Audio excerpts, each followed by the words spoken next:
están utilizando más energía renovable. Creo que en general sería bueno para cómo se ve el destino. Buenas tardes y gracias por acompañarnos. Good afternoon. Thank you very much for being with us. We appreciate those who have connected to view the live stream. This next seminar is titled Unleashing Financial Innovation for Climate Change. During this seminar, we are going to hear about financial innovation and what is being implemented in different countries in the region and how we can better foster their implementation. To discuss just that, we're going to give a warm welcome to Avinash Purcell, who's a Special Advisor on Climate Change at the IDB. A round of applause, please.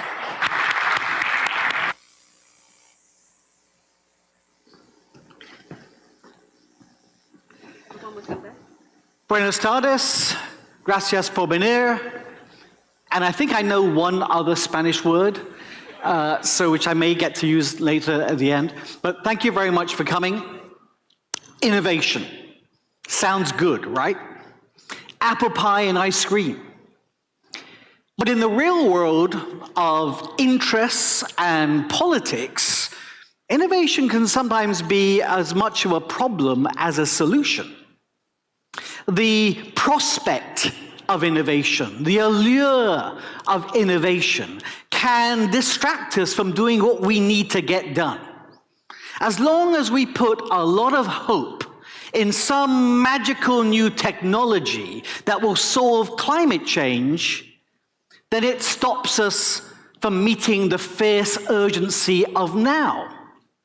It makes us think, it makes us forget that we have all the technology we need today. The problem is not a tech problem, it's a finance problem.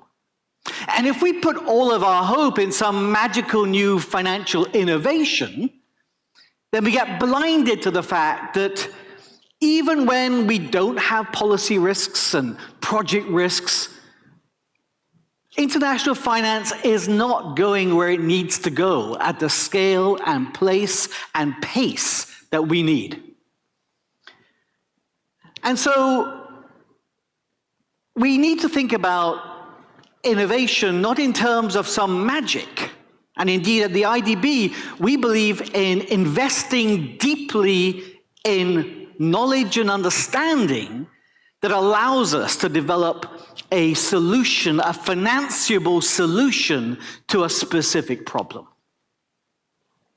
And we, of course, we know the problem, and I'm going to drill down over the next few minutes to a couple of the solutions that we're focused on in the multiple ways in which we try to address the issues of climate change. We know here the problem. You're here in part because you know the problem.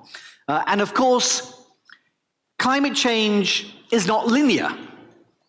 There are these tipping points that when we cross, it can have dramatic change in terms of the melting of the glaciers and diverting the Gulf Stream.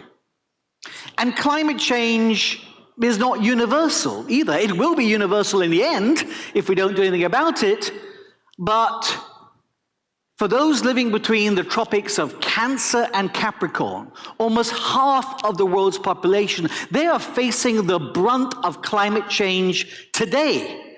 Droughts and floods. It's creating this nexus of climate change, vulnerable people, and debt. Now, the principal obstacle from us doing what we need to do at a fast enough pace, for mitigation happening at a fast enough pace, for adaptation happening at a fast enough pace in this world, is not that we're not using the right consultants, it's that it's the cost of capital. Where the cost of capital is low, like in many developed countries and China, then we are seeing rapid developments. 81% of climate mitigation is financed by the private sector in developed countries plus China, 81%. Much mitigation and adaptation technologies, very capital intensive. But where the capital costs are high, the rest of the world, we're seeing just 14% being financed by the private sector. And that 14% is 14% of a number that's far too small anyway. And the vast majority of the world's population are living in countries with a high cost of capital. Large, fast-growing, middle-income countries, high cost of capital. And if things remain the way they are, we're going to be crashing through these tipping points. And loss and damage centered on the vulnerable, that's going to spread exponentially. And that's why we're trying to do a lot of work on lowering the cost of capital. It's why last year we worked on some new debt swaps, Ecuador, Barbados, for example, which help to lower, release interest rate savings from debt and channel those savings into investments in nature. It's why we developed our Barbados-inspired natural disaster clauses to help provide emergency liquidity when a country has a major climate event, and not at emergency interest rates. And we need to do a lot more. And I want to talk to you about two things we're working on today that I think have the potential of enormous scale. And let me say a word about scale. Human beings are naturally innovative. There is a long line of clever solutions to climate change that cannot scale. We need about $2.4 trillion a year of new financing a year in developing countries ex-China. For our region, that's something like $750 billion per year. Now, put that into context. Voluntary carbon credits for the world as a whole, $2 billion per year. $2 billion per year, mostly in India, and last year shrank. Debt swaps could do a little bit more. Blended finance, even more. But those things where they are today are not going to carry us where we have to be. Now, we can make it if we break it down into three things. Firstly, there are those things that we have to do that will generate a revenue. There are those things that don't generate a revenue but generate a saving. And there are those things that generate no revenues, no savings, pure costs. Revenues, savings, costs. And we're trying to mobilize the private sector into those things that generate revenues, offer public investments in those things that generate savings at low-cost debt, allowing countries with scarce grant resources to be focused on those things that can't be funded any other way. How are we going to mobilize the private sector into developing countries? One of the biggest barriers is the very high cost of hedging foreign investors investing in projects in developing countries. And that cost represents the cost of a financial institution offering you a guarantee for a host of risks, country risk, credit risk, instability, volatility risks. If you look empirically at the cost of hedging country risk versus project risk, you see those macro risks are the biggest risk. And it makes sense that financial intermediaries charge these high costs. Well, it makes some sense, because they're being asked, these are often short-term institutions, banks have short-term liquidity, and they're being asked to price a risk that's long-term and a risk they have no control over. So they pile on the cushions and the buffers when they charge you for a hedge. So we've been working on a way of unblocking the flow of private sector. Our team, Anderson, Emilio at headquarters, and in Brazil, Morgan, Rafael, Orlando, Eduardo, have been working with the Brazilian Treasury on a platform just for eco-investments, where they can offer international investors a foreign currency return without the high costs of hedging. And the way they do that is by breaking down this risk and putting it where it can be best absorbed. So take risks like normal inflation and project risk. They should be kept at the project level. They can best absorb inflation risk through pricing if it's normal inflation. What about country instability risk?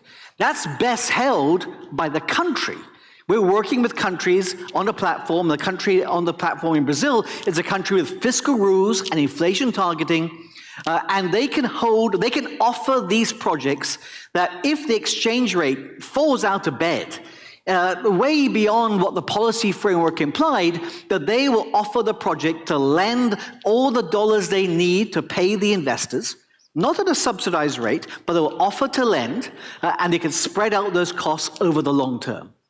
And then, of course, there's international liquidity and volatility risks, which can impact local risks that have nothing to do with the country. And here's where IDB, with our AAA-rated status, can come in. We can offer to smooth out international volatility risk.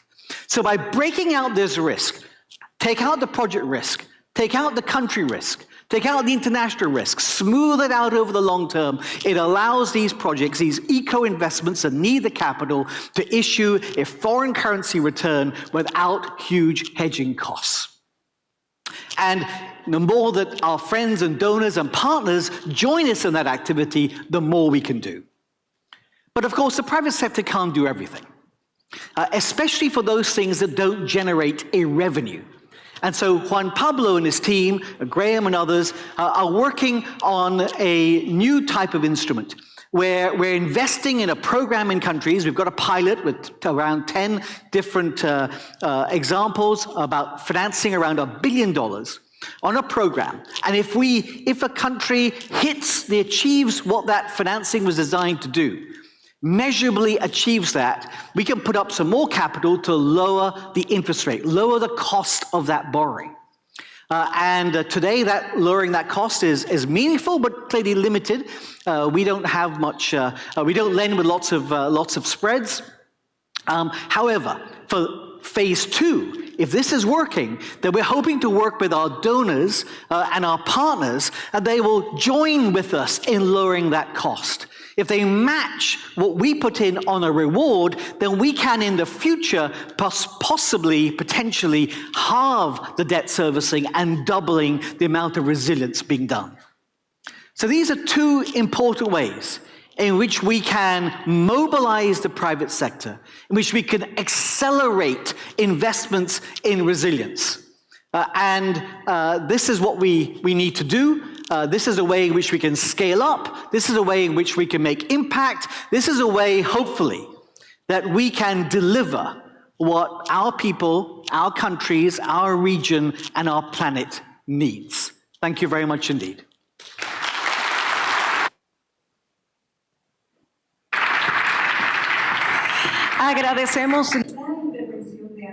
We thank Avinash for his presentation, and now I'd like to welcome onto the stage the Vice President for Countries at the IDB, Annabel Gonzalez, and the panelists who will make up our group today.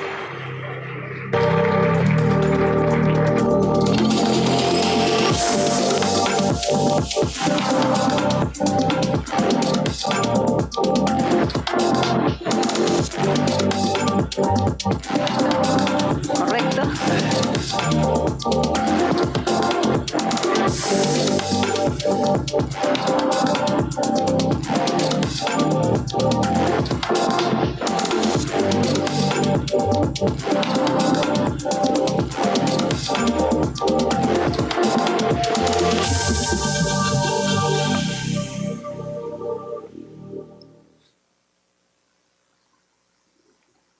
Muy buenas tardes.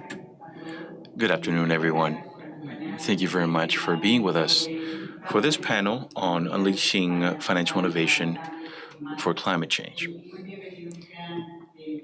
I would like to welcome Minister Arbaleche, Minister Fernandez, Minister Vega, and the Managing Director for Financial Sector Division, Ms. Alvarenga. As we begin our panel discussion, I'd like to provide some context for our conversation. And we'll go back to what we just heard.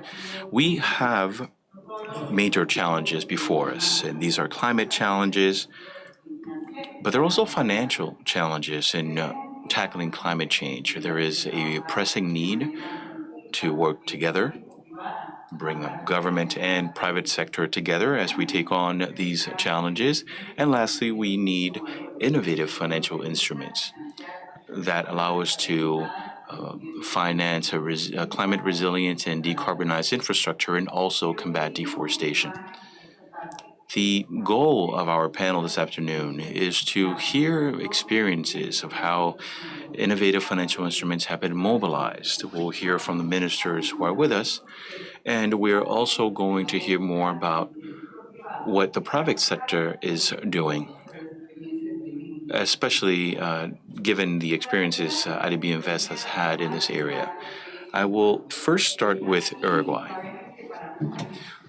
We know that it is very important for a country to include in its public financing a component to achieve sustainable targets in a way that directly impact sustainable and inclusive development. Sustainability-linked bonds, or SLB, are an important step in aligning the meaning of these targets and offering investors more certainty around the profitability and the return of the investors, and having all of that be part of clear indicators that ensure that there are sustainable approaches to it. For that, there are sustainability-linked bonds issued by countries under what is called the step up. That means that the bond and the security will see changes depending on whether the ultimate goals are achieved. Uruguay was the first country to use a step-down approach for these SLBs, which means that the security coupon is going to be reduced if there is a previously established target that is met through clear and measurable indicators. Minister Arbelechi, why was it that Uruguay decided to issue a sustainability-linked bond using the step-down approach? And what do you think are the pros of using a sustainable agenda that include these kinds of innovative steps? Well, a very good afternoon to everyone, and thank you very much, Annabelle. Thank you, IDB, for allowing us to speak about Uruguay this afternoon. Prior to answering your question directly, I would like to provide some background for how this sustainable bond was issued in Uruguay. As you said in the beginning, this challenge that we're facing as policymakers, we need to look at environmental policy and financial policy and economic policy and work with all of those together.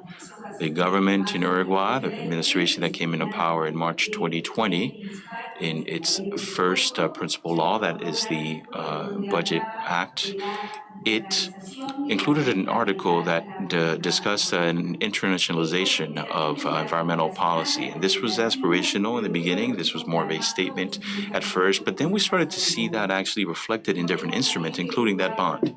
We should all remember that Uruguay was also the president of the Development Committee at the World Bank and IMF.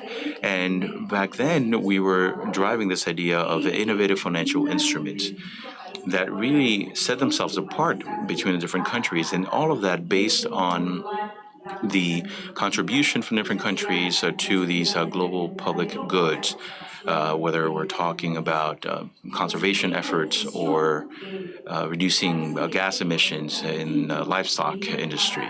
And so based on what countries were contributing, there would be different rewards. If there were positive incentives, that would go to those who were having better results in these global public goods. And based on that is that Uruguay worked on this idea to issue that bond. In October 2022, Uruguay worked with the Ministry of the Economy and the Environment, but also brought in the different line ministries for industry and energy and livestock farming and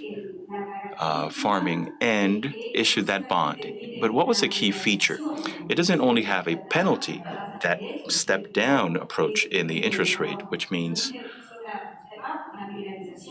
that, well, the step up is more about that penalty in the interest rate, but there's also an even split between a step up and a step down.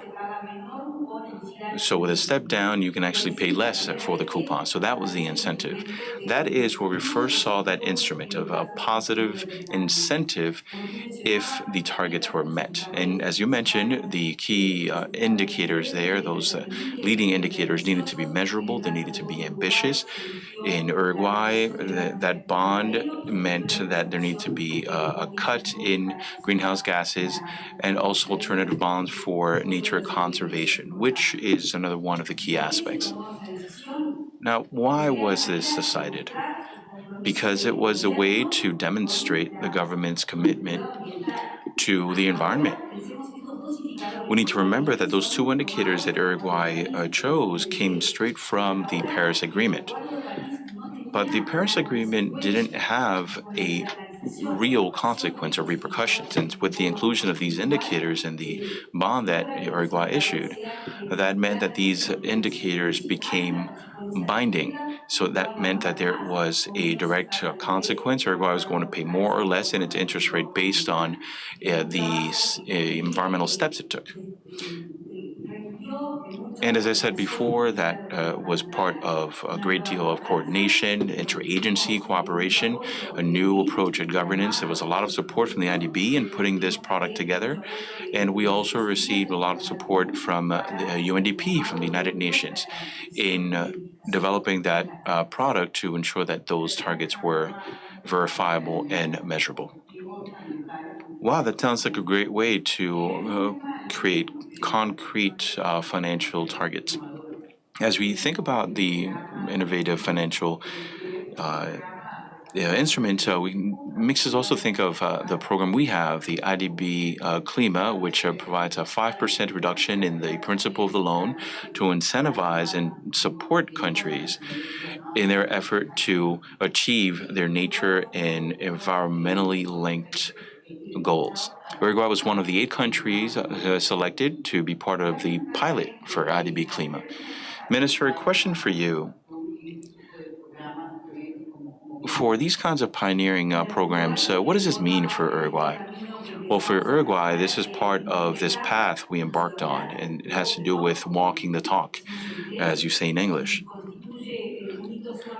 And this is an important milestone towards that next step, which is to have loans from MDBs, in this case it's from the IDB, under IDB CLIMA, where the environmental component is part of that loan. And so, again, we have incentives for the countries with the most green behavior. And when it comes to the IDB, this isn't through the interest rate, but as you mentioned, there is actually a reduction in the capital based on the targets. The IDB sets the targets and the policies to reach these goals, and also sets the different ways in which all of these achievements are going to be measured. And as we see it, this is going to lead to looking at countries differently based on their behavior, which we think is the right way to go. Just a few weeks ago, the IDB Board of Directors approved the operational guidelines for this kind of instrument. Uruguay has received a lot of support from the IDB to develop this instrument, and in some way we feel like this is our child. And we are more than ready to continue moving forward with this instrument from the IDB.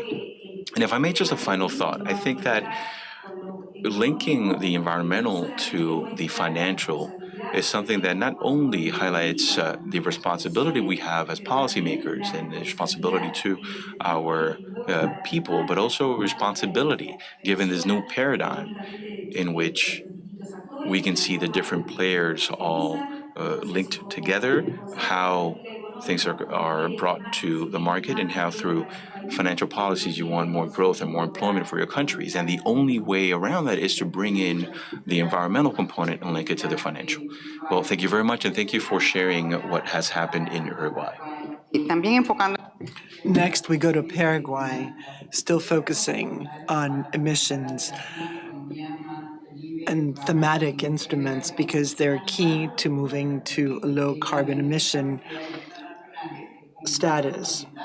We have goals that look at both positive and negative impact. We have also seen the growing demand of institutional investors interested in having responsible and sustainable investments. We know the government of Paraguay is very much committed to its sustainable agenda. So I'd like to start, Minister, by asking you, what steps has Paraguay taken to enable access to sustainable financing? And what benefits does this offer? Thank you, everyone. Thank you, Annabelle, for having me on the panel with these distinguished speakers. In the case of Paraguay, our vision is as follows. We are emerging from a fairly traumatic transition out of the pandemic, and this has meant that people are now focusing on very short-term public policies. We're looking first at countercyclical macroeconomic policies, and then we want to put our fiscal accounts in order, bring them back to normal, and we're also looking at health. Once we have taken care of the most pressing issues, we're focusing on how to achieve more sustainable growth. And this means that environmental preservation, which is a shared responsibility, has to be on the agenda. As has already been said, it has to be part of our growth equation, if you will. So we've taken a number of steps. I will speak about financing later, but I'd like to start with something I find very interesting, which is green labeling. In our general budget, we're seeking to identify activities that have a green component or that benefit preservation and address climate change. And why is this important? It's because if we want to protect the environment, we need to have information. We need to be able to identify what spending is good, neutral, or bad when it comes to environmental conservation. The same is true in the case of health or other objectives. So as a government, we are trying to identify these elements because I think this will provide us with a more sustainable budget. So as macroeconomists, that is what we see at the top. At the bottom, we have financing. And here too, there is a commitment to sustainability. And the basic idea, and this is true for any investor or borrower, no one wants to put all their eggs in the same basket. So in Paraguay, we have tried to diversify our sources of financing. And obviously, we are looking at this type of alternative financing, which works in tandem with our fiscal accounts, with the top, and is also consistent with what we are striving to achieve when it comes to financing. And our objective is to achieve environmental sustainability. So we are participating in IDB CLIMA. We're also working with the IMF. As part of our agreement, we have identified a series of environmental objectives. And we're obtaining financing through the Sustainability and Resilience Fund. So we have access based on a series of indicators which unlock access to financing at a relatively low cost. And I say that it's low cost, not because that is essential, but I do believe in incentives because of my academic training. Incentives drive governments to do to do certain things. They drive people to do certain things. So we need to look at the right actions, the actions that will serve as incentives. And as Azucena said, which will enable us to access less expensive financing as we meet certain targets. And I think all of this moves us closer to a more sustainable world. So to summarize, Paraguay not only has a commitment with a certain type of financing, but it also wants to achieve its sustainability commitments. Thank you, Minister. I would also like to mention that one way to promote financial innovation to address climate change is by developing a classification for assets, for programs, so that they're consistent with market practices and will generate a certain level of trust on the part of investors. It's interesting to look at how local organizations play a key role in aligning their policies and environmental commitments. So what I'd like to ask you is what progress has been made in Paraguay with taxonomies? It is something that I've heard you mention a number of times in the past. You've said it's one of the complementary actions that helps boost the available financing. As I was saying before, it's important to pinpoint the type of spending we have in our general budgets, but that's only one element. In Paraguay, it accounts for 15% of our spending because the rest comes from the private sector. As our keynote speaker said, most of the investment in alternative energy and in sustainability comes from the private sector. This means that we need to have a way to measure that. So what are we doing at the national level? One of the components in our program with the International Monetary Fund is precisely developing a green taxonomy to be applied to both the public and private sectors. And that is why we are working with the Ministry of the Economy and with the Central Bank of Paraguay. This will enable us to find the activities in the private sector that are more environmentally friendly, more green. So this will mean a joint effort from the public and private sectors. It will make it possible to have a more sustainable economy in the medium term for all. So the private sector is important. As I said, most investments in developed countries come from the private sector. And if we're speaking of innovative financing to address climate change, multilaterals are also going to have an important role. And this is something that I've repeated many times, Annabelle, and I'm sure you're tired of hearing me say it.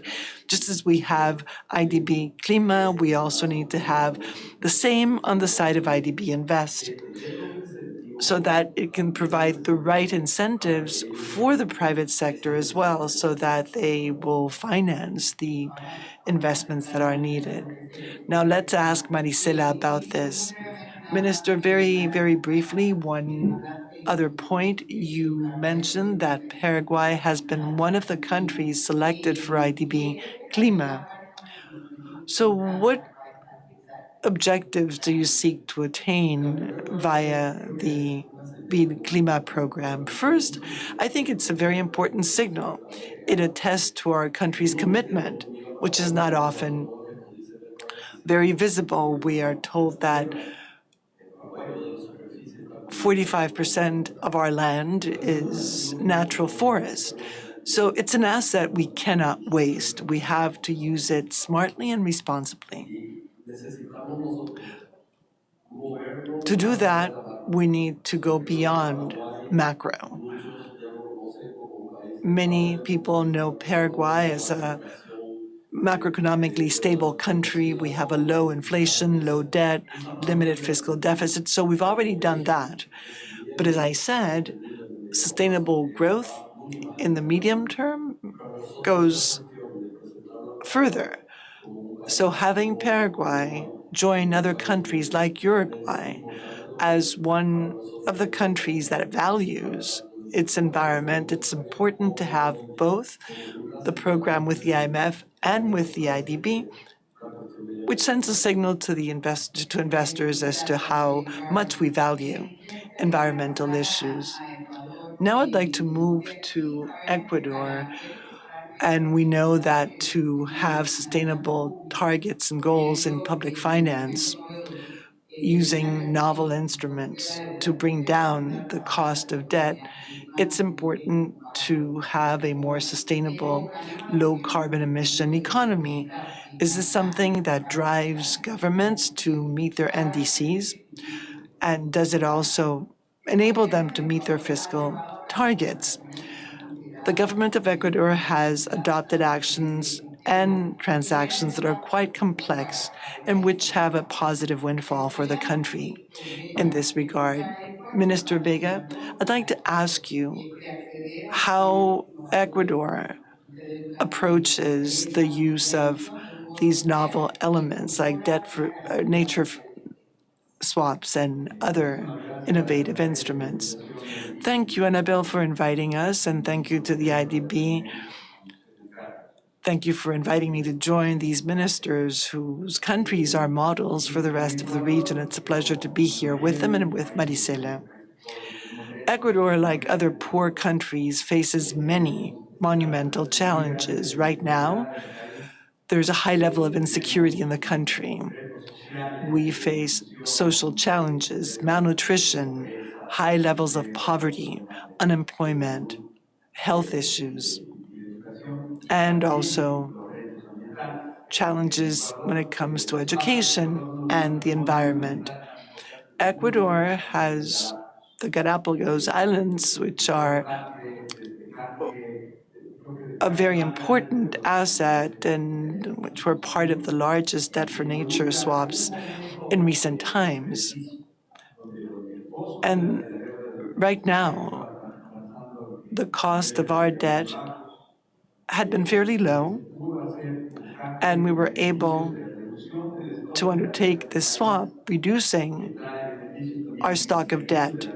And this also had benefits on the debt servicing side, on the interest we pay.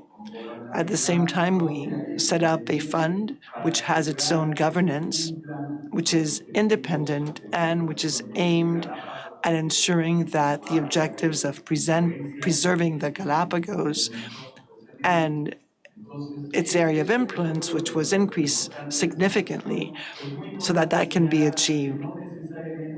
But it's important to mention that this is not true of all transactions or all countries. We need to look at opportunities on a case-by-case basis. We need to look at a country's debt crisis. We need to look at its cost of debt. And also, in our case, DFC and the IDB both included a guarantee which made it possible to reduce the country risk. It gave us access to financing, so we were able to reduce our overall debt. We were able to reduce our debt service obligations, and we also were able to establish a fund to protect an invaluable asset like the Galapagos.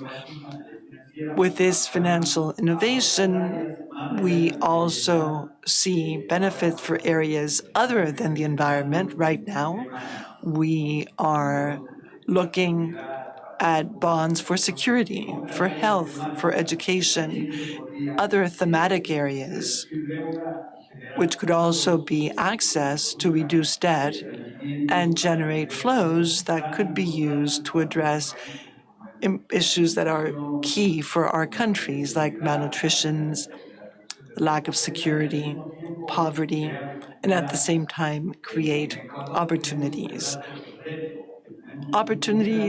Well, now in Ecuador, we face a challenge. Most of our population is between the ages of 18 and 25, and they neither study nor have jobs.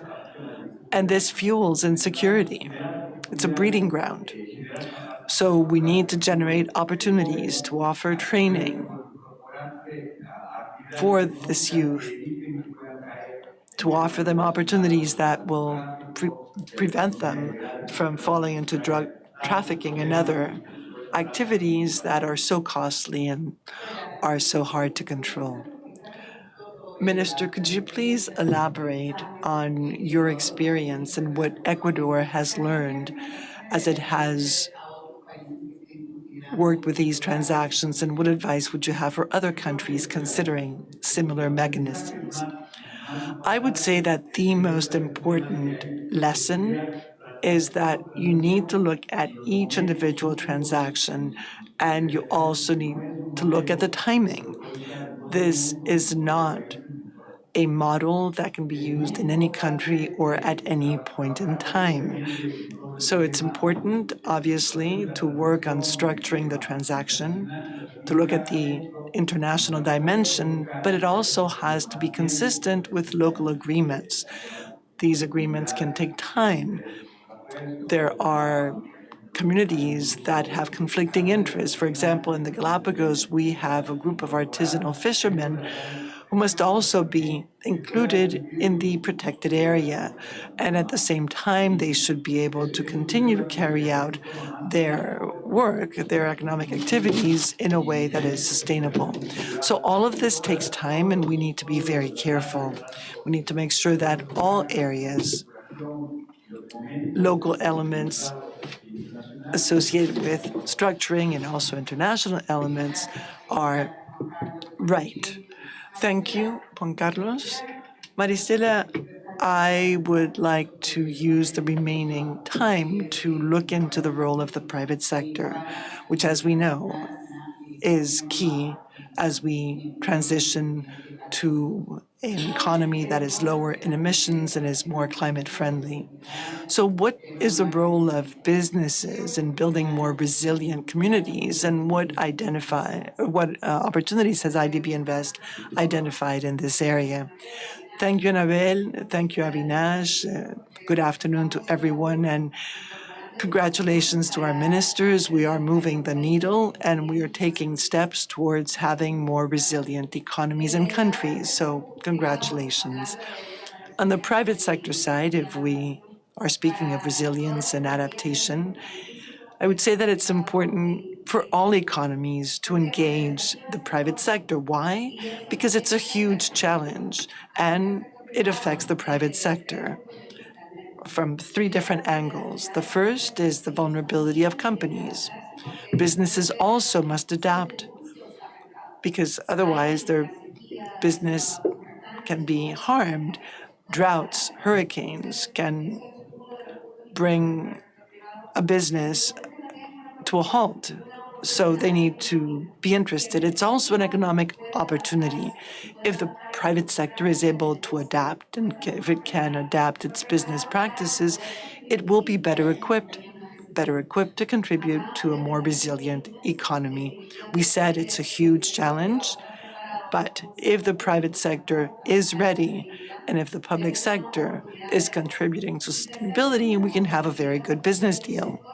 And then there's also competitiveness. If the private sector is well equipped, it will see that consumers and investors are more aware and more interested in sustainability. And they also look at the private sector and its practices. So they're watching, and it can make a difference for the private sector to put such measures into effect. So what is IDB Invest doing in this connection? Obviously, we're working with sectors like infrastructure, energy, industry, tourism, the digital economy, and also the financial system.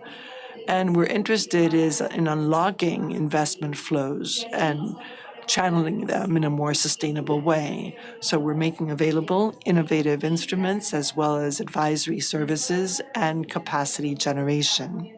Just to mention some of the instruments in our value proposition, we're using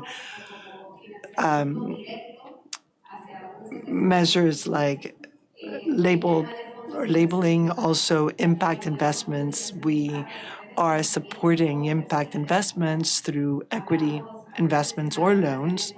Avinash mentioned blended financing. That is something we also do. We add a concessional component to offer clients an incentive, motivation, and also to drive ambition. We cannot forget about mobilization. Third-party mobilization is instrumental. We know we cannot do this alone, either on the public or private side. We need to bring others to the table so that we can take on this challenge. And I'll stop here. Are we going to have a CLIMA for IDB Invest? That was Carlos's question. Maybe yes, maybe so. I can't say yes for sure. We're holding talks at this time, but what I can tell you, well, I can share some concrete examples of what we're doing. The private sector first has to look at the innovative financial instruments from a profitability angle. Without profitability, there is no impact. So that's another key point. And then we all need to work together in a coordinated manner. So having said this, some of the examples I'd like to share are as follows. Chile is a case in point. We're trying to improve the air quality in the city of Santiago. So we joined efforts with a private company, with Banco Estado of Chile. We're in, and so is the IFC. And we are providing local currency financing at tenors not available on the commercial market. And we financed and created the second largest fleet in the world of electric buses. So sustainable transport is one of the sectors that most needs support. So what's great about this transaction is that we join forces with other multilaterals and with the public and private sector. So that's a key example. Another example I would mention is minerals. Latin America and the Caribbean have 2/3 of the world's lithium. So we have an abundant source of mineral that we need to tap. Recently, we funded Sal de Vida in Argentina. It's a project that is going to commission a plant and produce 15,000 tons of lithium, which is the equivalent of 50% of Argentina's production in 2022. So it's a sizable volume, but IDB's Invest support in this case has been pivotal because it's not just financing. The fact that we are involved in sustainable investments with the private sector is also a way of ensuring that the practices that are going to be used are best practices, and this matters to investors, and that is true both environmentally and socially. And then bonds, thematic bonds in this case, represent an opportunity, a huge opportunity for us. Latin America and the Caribbean is a leader when it comes to the issuance of thematic bonds. From 2019 to 2022, 21% of Latin America's issuances have been thematic, both on the public and private side. So this means that we are very much aware that we are rechanneling flows. And IDB Invest has funded 40 thematic bonds for more than $3 billion. And this is an opportunity to harness these funds for green projects, social projects, sustainable projects, and also support bonds that come with a sustainability strategy, where the clients have a sustainability strategy or they're looking for a decarbonization strategy. And this is very important because we can build in concessionality or blended finance or mobilize third-party funding. Another thing I wanted to mention, coming back to Ecuador, is that we helped Banco Bolivariano to issue the first blue bond, which includes target-related incentives. And we also did the same thing with FinDev's Canada. The idea is to support all businesses interested in ocean conservation on the one hand. We also are looking at supporting companies that are producing seafood sustainably. It also includes the circular economy. So it's not just blue investments. We also started to look into transitional elements and included all SMEs that are accessing funds from these projects. I wanted to bring you these examples because they not only promote mitigation and adaptation to climate change, but they also address biodiversity and nature. That's on the one hand. And we're looking to unlock private sector investments, and a player like IDB Invest can make a difference because it promotes private sector investments, and it also brings us to a public-private conversation, and we involve the public and private sectors in our project. And to boot, there's mobilization. So the idea is to continue to scale up, to enhance our impact, to continue to innovate, to invest, and to bring about a transformation in the region, which is what we all want to see. Thank you, Maricela. Truth is that as markets grow in the region, as they become more sustainable, more countries are issuing thematic bonds and are using innovative instruments and are trying to green their financial markets and take sustainable pathways to growth. And this is something the IDB applauds.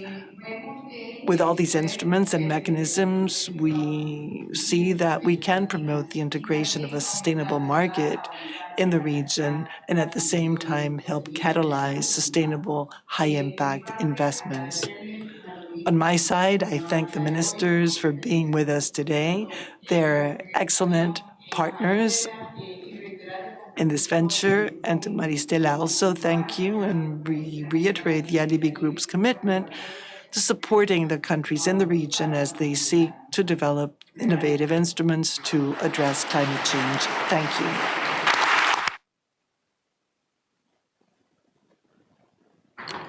Muchas gracias. Thank you very much to our moderator, our panelist, and our keynote speaker. We have had an overview of climate change investments and how important it is to increase investments in this area.